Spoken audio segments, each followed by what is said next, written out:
आप सबको दर्पण बहुत पसंद होता है। दर्पण माने मिरर। मिरर सबको पसंद है। क्यों? क्योंकि मिरर सत्य दिखा रहा है। कोई बहुत यंग एकदम नई नवेली कन्या जाकर के शीशा देखे और शीशा उसको दिखाने लगे 70 साल की डुकरिया, तो उस शीशा को उठाएगी और जमीन में पटक देगी। है मेरी इतनी अच्छी सूरत है और ये कितना गड़बड़ दिखा रहा है। तो मिरर देख रही है, वो दर्पण देख रही है, वो दर्पण को पसंद कर रही है। क्यों? क्योंकि दर्पण सत्य दिखा रहा है। भैया लोगों से तो नहीं है, तो सीताराम है, कुछ भी पहन लें, कुछ भी खा लें, लेकिन माता लोगों का अगर एक दिन के लिए कमरा में से शीशा हटा दिया जाए, हाँ, ऐसी स्थिति हो जाएगी महाराज। बिना दर्पण के इनका काम कहाँ चलता है। दर्पण सत्य है, इसलिए दर्पण को एक गांव में एक मेला लगा। एक गांव में एक मेला लगा और उस मेले में एक बड़ी बूढ़ी माता अपने लिए एक शीशे की दुकान पर पहुंची। भैया कोई बढ़िया सा शीशा मुझे दिखा। दुकानदार ने कहा मैया देख, हजारों भरे पड़े हैं, देख ले कौन सा पसंद है। उस बुढ़िया ने एक एक करके शीशों को उठाना प्रारंभ किया। उठाती रख देती, उठाती रख देती, उठाती रख देती। दुकान के 1000 दर्पण उसने अलट पलट कर दिए। दुकानदार भी परेशान हो गया। माता तुझे चाहिए क्या? तू बता तो सही। हो सकता है मैं तुझे वही दिखाऊं, तुझे डिजाइन पसंद नहीं है, तुझे फ्रेम पसंद नहीं है, तुझे साइज पसंद नहीं है, तू बता तो सही क्या चाहिए। वो बूढ़ी माता ने कहा भैया आज से 40 वर्ष पहले भी इसी स्थान पर एक मेला लगा था। उस मेले में भी एक दर्पण की दुकान लगी थी और उस दुकान से जो मैंने दर्पण खरीदा था वो मेरी चमकती हुई सूरत दिखाता था। तू वो दर्पण मुझे दे दे जिसमें वो सूरत मुझे दिख जाए। दुकानदार भी बड़ा प्यारा था। माता दर्पण तो सब वही हैं, तेरी सूरत बदल गई है। दर्पण तो वही है, बदलाव तो तेरी सूरत में आया है। हा? दर्पण थोड़े झूठ बोल रहा है, बदली तो सूरत है।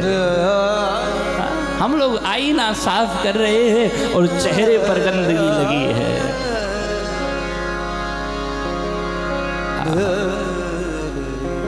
इसलिए कहा सत्यम परम।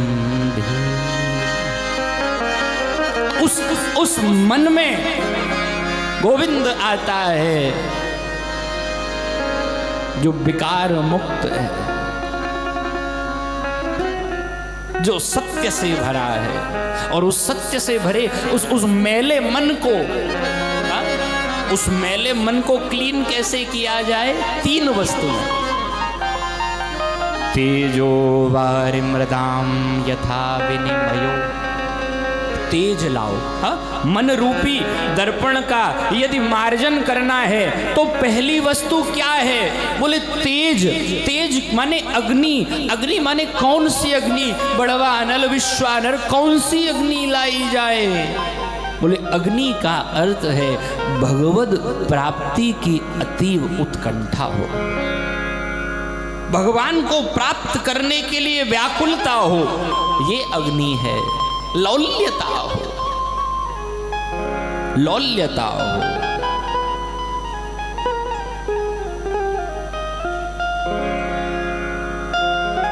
रूप गोस्वामी जी के यहां भंडारा हो रहा था और रूप गोस्वामी जी के यहाँ भंडारा जब हुआ तो महाराज उन्होंने कुछ शिष्यों को सामान लेने मथुरा भेजा वृंदावन से। ध्यान देना, मथुरा बड़ा बाजार होता था महाराज, कंस की राजधानी है, कंस राजा है, बड़ा भारी बाजार मथुरा का। रूप गोस्वामी ने भेजा, भैया ये सामान लेकर आओ। महाराज और कुछ चाहिए तो बताइए। बोले एक चीज और ले आना। क्या? रूप गोस्वामी कहते हैं कृष्ण भक्ति रस भाविता मति। क्या एक चीज और ले आना मिल जाए तो मथुरा में, क्या लाना है?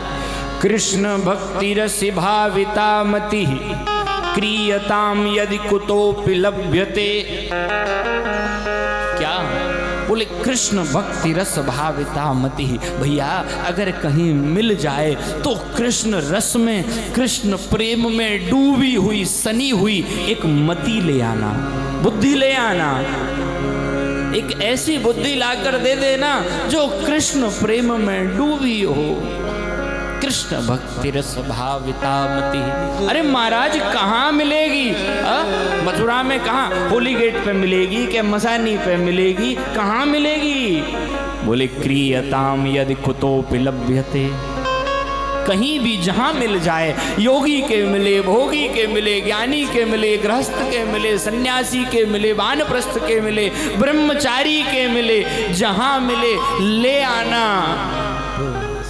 शिष्यों ने कहा गुरुदेव भक्ति तो ले आए, बुद्धि तो ले आए, लेकिन उसके लिए कुछ मूल्य तो देना पड़ेगा।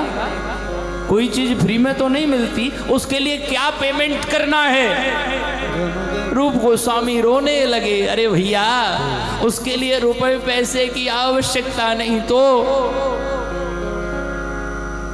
कृष्ण भक्ति रस भाविता मति क्रियताम यदि कुतोपि लभ्यते।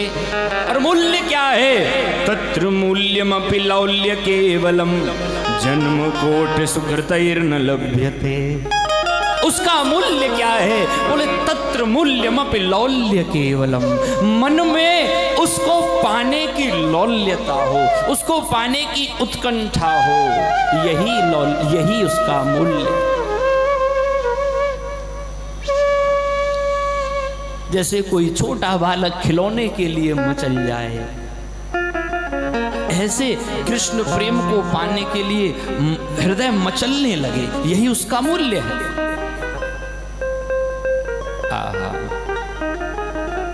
तेजो वारि मृदाम यथा विनिमयो यत्र त्रिसर्गो मृषा। वारी हो, जल कौन सा है? यही जल है।